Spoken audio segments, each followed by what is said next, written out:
Welcome to the Learning Pines YouTube. We hope this video helps.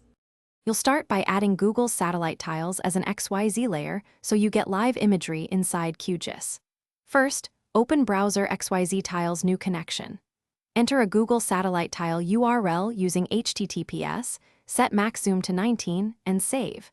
Make sure your project CRS uses EPSC 3857 to match tile projection, otherwise tiles will appear distorted.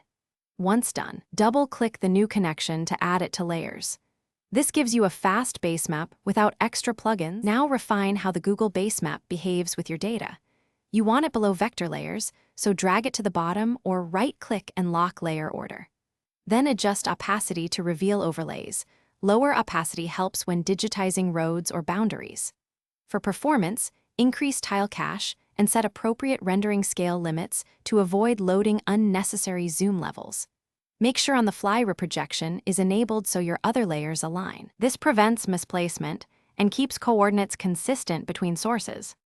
Finish by composing your map and exporting with the base map visible.